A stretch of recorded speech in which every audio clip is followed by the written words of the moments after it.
How many of you are enjoying our new view of the universe that's come up the last couple of weeks? Is that amazing or what?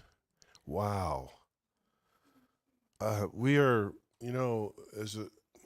as human beings, we have the capability to do really amazing things. And whoever these beloveds are who come up with this stuff, man, they are just, it's just breathtaking. And I've experienced it on little screens so far, my phone and a computer, and I keep imagining what would it be like in one of those huge theaters or something. So, have any of you in experiencing this to the degree you have any of you felt like you're home? You're looking at home? Yeah. Let's think about that for a moment. So, in metaphysics, we believe that we are eternal beings. We believe that the universe is an eternal universe. However, the universe has always been in shift. The universe has always been evolving. The universe has always been pushing outward and onward, ever expanding. And that's what physics tells us today. And so we are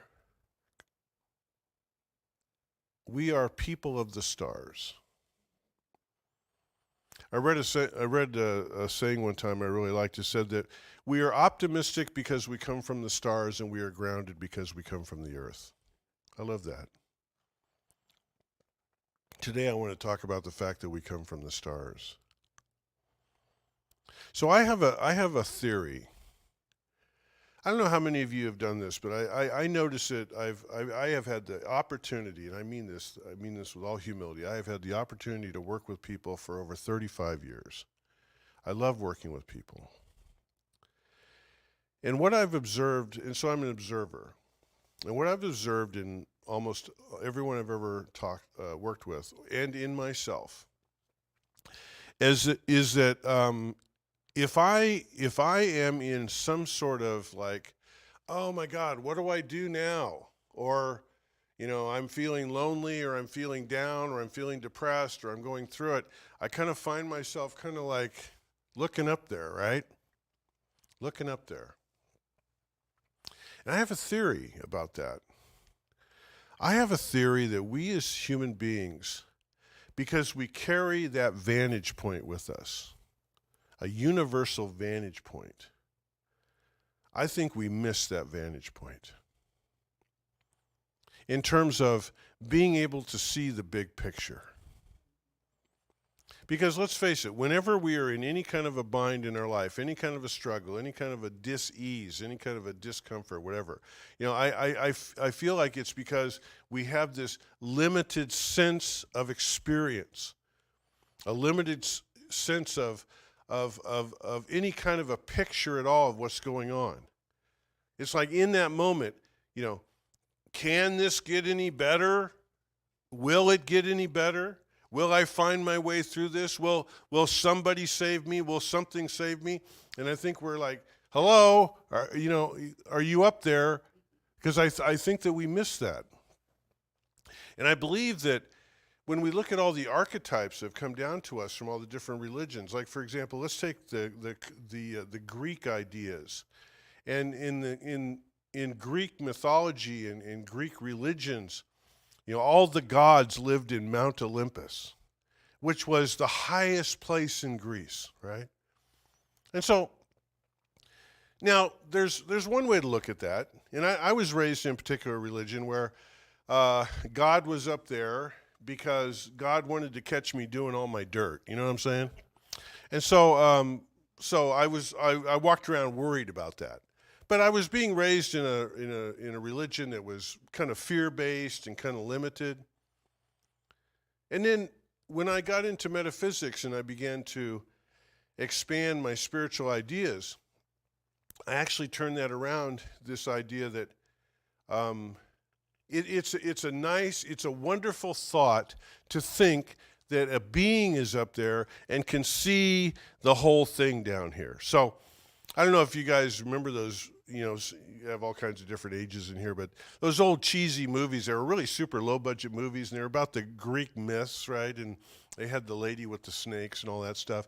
And And I used to watch them on Saturday afternoons on some really bad TV station, right? And they would be these low budget Greek, and the makeup was bad and the costumes were terrible.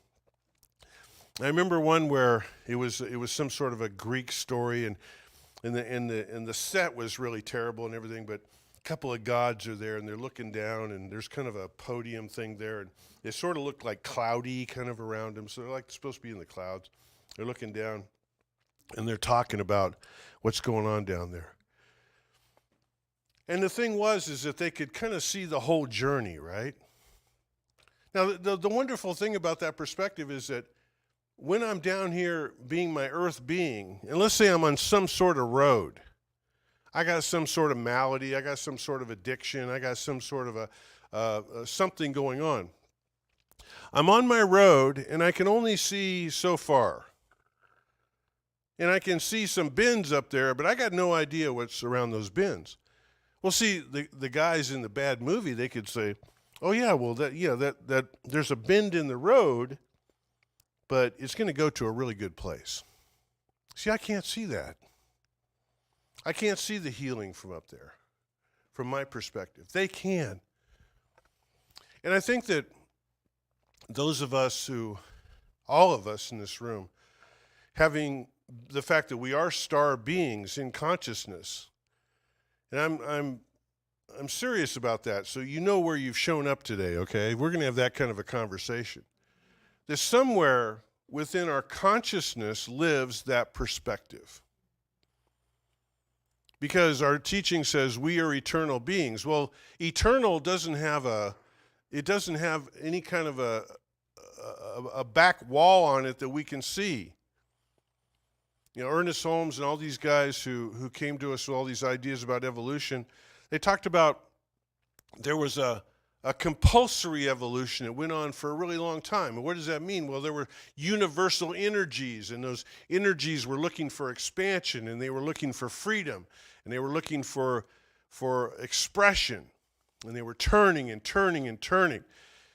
And we hear things about the Big Bang and stuff like that, but actually I read recently that the Big Bang was not such a big event. It was more of a longer kind of period. It was kind of had a long fuse on it, you know what I'm saying? And so everything starts with what's going on galactically and in the universe, all compulsory down to the zebra who has to develop stripes so that they can get away from the lions, right? So then Holmes and all of our ancestors say, then there came a point where our evolution was something that we were engaged in, engaged evolution. This idea that, you know, we can say, I want to move beyond this addiction. I want to live in a different place. I want to get an education. I want to have a relationship. I want to find peace. I want to find joy. I want to find understanding. An engaged type of evolution, okay? But behind it all, behind both places, I would say that as being beings and people of the stars, we were given this incredible gift of perception. You know, let me look at something a little bit different. I may not be able to actually go up to the physical viewpoint of those stars, but can I do that down here? And I believe that that's where we live in choice. And I'm going to give you an example of what I'm talking about. The gorilla, which we are familiar with, is a being who was discovered by the West, where it was actually seen in 1847. Now, why do I say actually seen? Because we know that merchants and sailors and seafaring people from Europe had been talking to Africans on the coast of Africa for up to 200 years about this animal that they refer to as, the Africans in whatever languages, they refer to them as hairy people. Yeah, there's these hairy people, and they would describe them. And so whatever word they use represented hairy people. But in 1847, there was a group of people who went into the interior of Africa, And from what I read, it said a specimen was brought back to Europe. Now, unfortunately, that specimen was probably harvested, and so that specimen made its way back to Europe.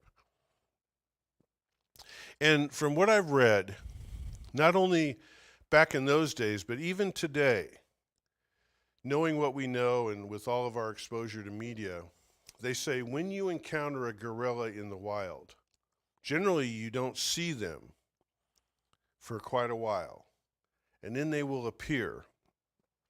The feeling with everyone is simultaneous elation and terror. That's what it evokes. Elation and terror, all in one point. I read one account by a zoologist one time who spent most of his life in, PhD in the wild with stuff, and he said, I completely lost track of my body when a silverback raised up about 40 yards away and looked at me. Suddenly, this individual is there. So what's interesting is between 1847, when the first gorilla was seen by people of the West, I read one article that said, we weren't sure they existed, and this guy goes, why didn't we just listen to the natives? They knew, they had a long relationship with it. But no, in the West, we had to actually go out, tag one, bag one, and bring it back before it existed, right? Okay. Now, from 1847 to 1933 was a time, and I'll tell you in a moment why I chose 1933. That was a time when, in the Western world, we were having the conversation about evolution. Darwin and all the scientists and everything were talking. And there were all kinds of strange notions that began to grow up around evolution. And so there were some people in the West who took the idea of this being that we called the gorilla, which is a Greek word, which means hairy people or thugs. So the Greeks put that on it. Gee, not too much typecasting there, right? I want you to think about that for a moment. We used a Greek word that called this animal a thug, okay? Now, look at what we were projecting on that. A projection because of what it looked like. Now, why? Because in all this evolutionary talk, it was presumed that, those are probably our ancestors that we were lucky to get away from.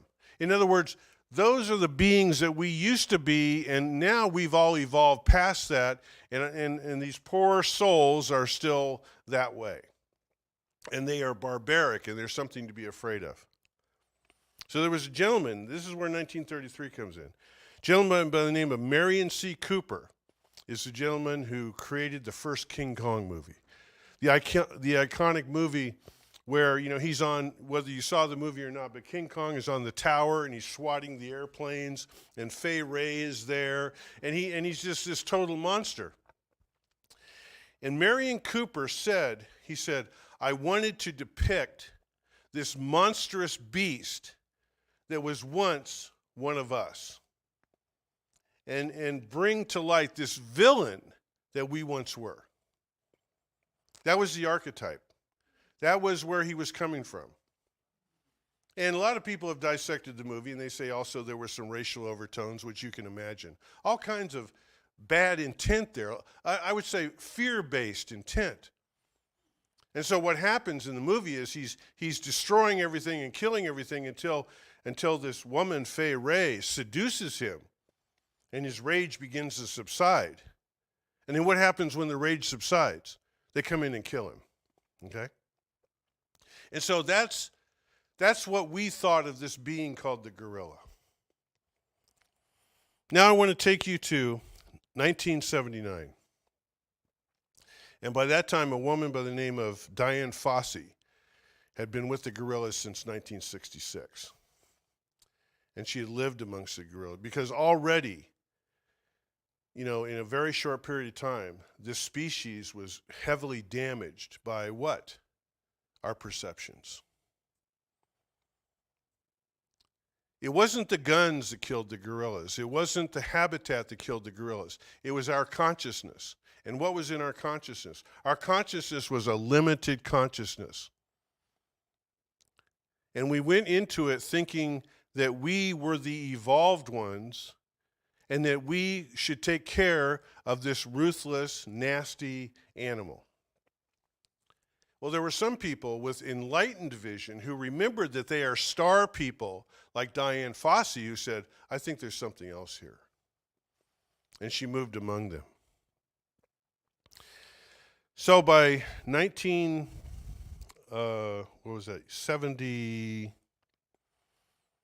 what did I say, 79. A gentleman by the name of, 79, gentleman by the name of David Attenborough, who most of us know from Planet Earth and stuff. He had put together a show at that time with BBC called Life on Earth. This show was one of the first shows where they estimate that 500 million people in the world saw the episodes of Life on Earth with David Attenborough. The last show of their season, he'd been spending a lot of time with Diane Fossey. So he comes on the air, or in the taping, this documentary camera's on him, and he's laying in the grass near a family band of gorillas. I mean, they're right behind him. Like from me, I think from me, literally just to the wall. He's laying there casually talking about this group of gorillas. He's talking about how amazing they are, how evolved they are, how complicated they are, how the family ties amongst these beings is so incredibly powerful, how fragile they are, how loving they are. And unrehearsed and unexpected, a young male makes his way up to Attenborough and coaxes him to play with him while the cameras are running. That was the beginning of a movement to save the gorillas right then and there. It was about 10 seconds of tape. And they showed us who we really are.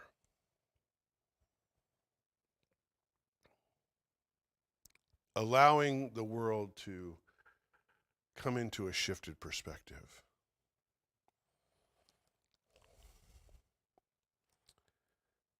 As I said before, I've had the opportunity to work with people for a very long time.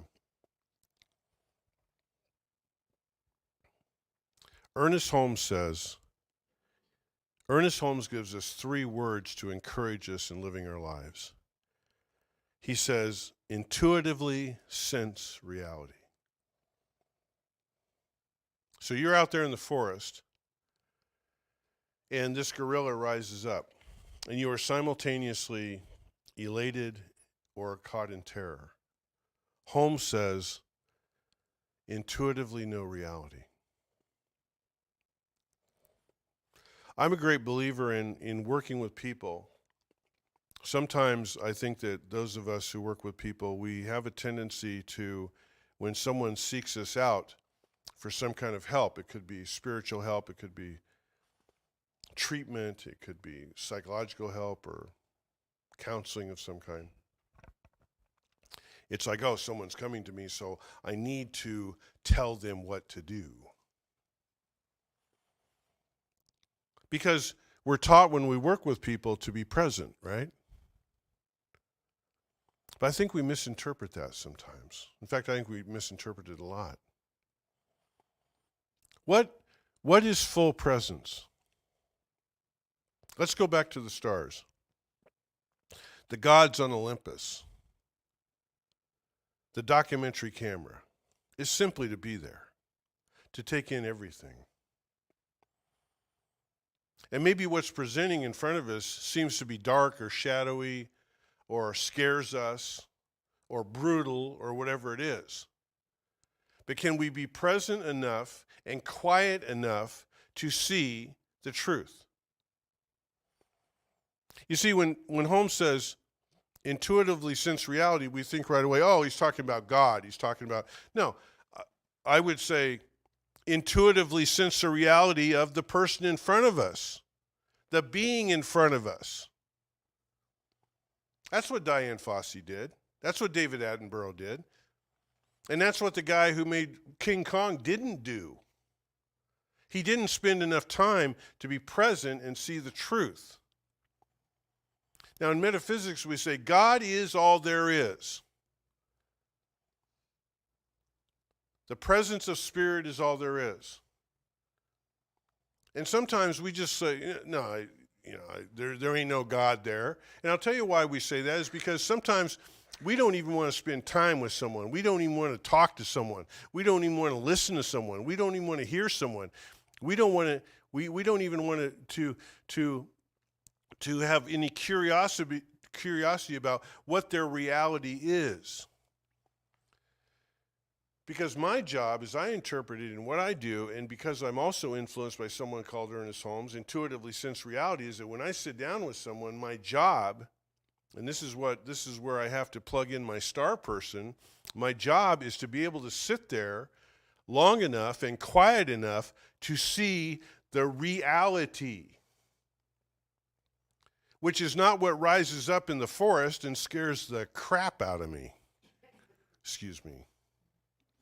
I got to move beyond that. That's what Diane Fossey did. That's what David Attenborough did. They moved beyond that. Let me look at something deeper. To look beyond whatever that shadow of me is. There's a saying with the people I work with that, we can never punish someone into sobriety, but we can love someone into sobriety. In fact, that's the only way. And they're not going to get sober because I love them. They're going to get sober because they recognize the love within themselves. They recognize the goodness within themselves. Because if there ain't no goodness there to recognize, what's the point? It has to be there. It is there. And as star people, we know that because we had that shifted perspective. One of the most important things I ever learned over the years, and I am so, with most humility, grateful for this, is the power of the shifted perspective. Within New Thought teaching, we talk about this idea. We tend to put everything in the affirmative, our prayers, our ideas, our teachings. Why do we do that? Because there's this idea that, there may be someone who is down there in it, and I'm present with them, and for whatever reason, now we're in some sort of relationship, and I'm there, and I can feel them, I can love them, I can care for them. But if I'm down there with them, I ain't doing no good in consciousness. So I have to be in a place where I can say, no, all that terrible stuff you said about yourself, from my perspective, that ain't true. Because I see this and that. I see what's really going on. And I would invite you to, what are we doing when we help people? We are inviting them into the shifted perspective. We're inviting them out into the stars. That's what we're trying to do. That's the only good we can be of anybody, is to place that invitation there for the shifted perspective. Charles Fillmore says, it is necessary to call on one's own spiritual light to enter into the deep mysteries and discern divine truth. What are the deep mysteries? It's us. It's those parts of us that struggle. It's those parts of us that we don't understand sometimes. We are the mystery. And I don't know if Fillmore meant this, but in my frame of mind, this idea of light, spiritual light, I think of the stars with their light, and I think it's like, I don't know, I got this little light on top of me because I'm a star person, and so I use my light to illuminate the mystery. That old saying that the darkness is dissolved in the light. I would say the darkness is dissolved within the love, the understanding. It's dissolved within the lens of the documentary that could just show us what the truth is. So I want to end today with a couple of questions. What do we see when we're looking? Really looking. And if all we can see is darkness, then I would say we ain't looking hard enough. What do we hear when we're listening?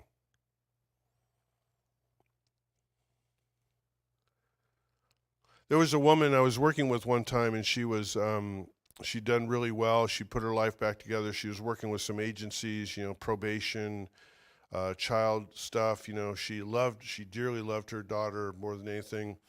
Her daughter had been separated from her for a while. That was all coming back together. And her mom had actually kind of helped out by providing kind of a foster situation for her daughter, so her daughter didn't have to go into the system and stuff.